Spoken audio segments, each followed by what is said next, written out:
George Orwell'ın 1984 romanında olduğu gibi Huxley'nin Cesur Yeni Dünyası'nda da aşırı güçlenmiş bir yönetim gücünü korumak ve sürekliliğini sağlamak amacıyla hayatın bütün alanlarını ve vatandaşlarının bütün eylem ve davranışlarını kontrol etme eylemindedir. Aradaki temel fark 1984 evreninde toplumun gözetlenmesi ve baskılanması esas iken dünya hükümeti bunu insanların doğumundan ölümüne kadar olan sürede insanları fizyolojik ve psikolojik olarak şekillendirerek yapar. Burada kontrol ettiği bilim vasıtasıyla ürettiği teknolojik yöntemler en büyük aracıdır. Kitabın hemen ilk paragrafında Londra Merkez Kuluçkalama ve Şartlandırma Merkezi'nin üzerinde yazan cemaat, özdeşlik ve istikrar sloganını görürüz. Bu yeni ve cesur dünyanın etrafında şekillendiği üç kavramdır ve kitap boyunca arka planına dönen ana fikri anlatmak için verilmiştir kitabın hemen başında. Sloganın ilk mottosu cemaat, hedeflenen toplumun yapısını anlatmak için kullanılır. Yüksek ölçüde bütünleşmiş, bireyselliğin az olduğu, içinde yaşayan herkesin bu topluluğun ayrılmaz bir parçası olarak görüldüğü toplumlardır cemaat toplumları.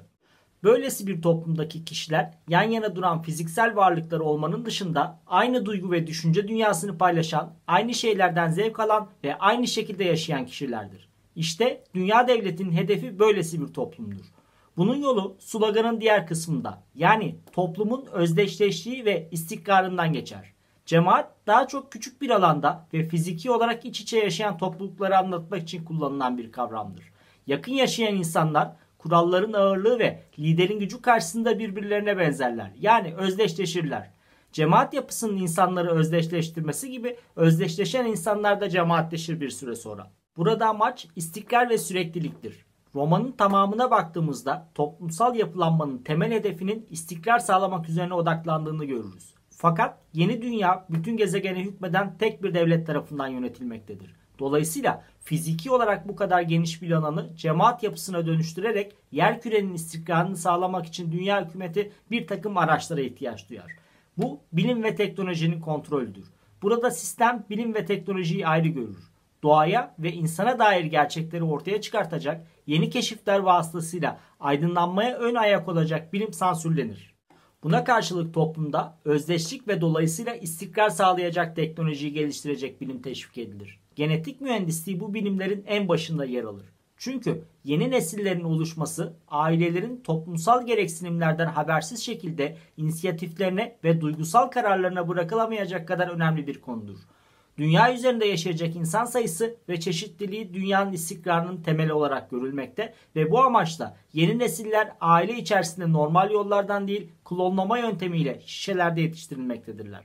Volkanovskileştirme denen bu işlem vasıtasıyla artık bir tohumdan 96 eş birey aynı anda üretilmektedir. Hatırlayacağınız gibi kitabın genelinde bir Ford vurgusu yer alır ve zamandan Ford'dan sonra şekliyle ifade edilir.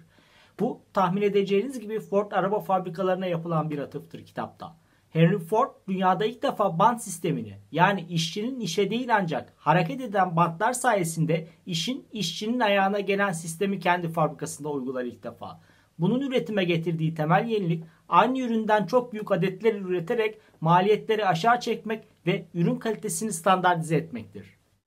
Henry Ford'un sistemi araba fabrikasında ilk uygulamaya koyduğu tarih 14 Ocak 1914'tür.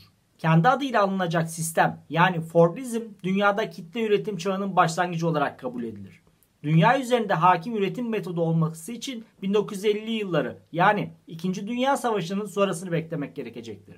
İşte Huxley bu kitabı yazdığı tarih olan 1931 yılında Fordizmin dünyayı saracak etkilerini öngörerek romanında yarattığı evrenin temel taşlarından biri haline getirmiştir.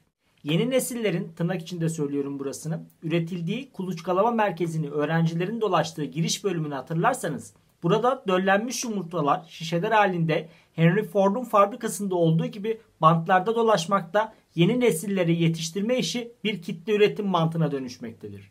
Hükümet sadece yeryüzünde kaç kişinin yaşayacağını belirlemez. Aynı zamanda bir fabrikanın üretim ihtiyaç planlamasına benzer şekilde bu yeni doğanların hangi özelliklere sahip olacaklarını, hangi toplumsal sınıfın mensubu olacaklarını ve dünyaya geldikten sonraki boş zaman aktivitelerini dahi planlar.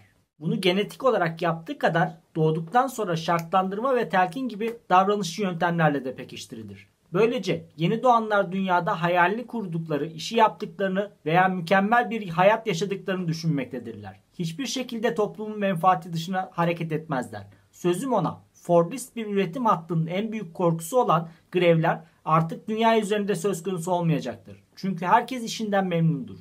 Burada kitabı okurken hepimizin belki aklına gelen, eğer imkan dahilinde ise neden herkesin alfa artı olarak dünyaya getirilmediği sorusunu bizim gibi bu cemaatin dışından olan Vahşi John sorar dünya denetçisine. Mond'un buna cevabı bunun daha önce Kıbrıs deneyiyle denendiği ancak başarısız olduğu yönündedir. Sonuç, adada iç savaş çıkması ve alfa artı toplumunun yönetime dünya denetçilerini davet etmesidir.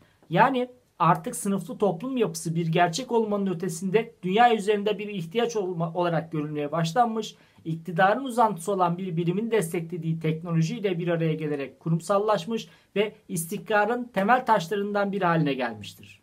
Toparlayacak olursak, cesur yeni dünyada artık canlılık, teknoloji vasıtası ile var olma mantığı olan tesadüfilikten uzaklaşmış ve dünya hükümetinin planlanması doğrultusunda hükümetin değişiyle toplumsal ihtiyaçlara göre şekillenmektedir.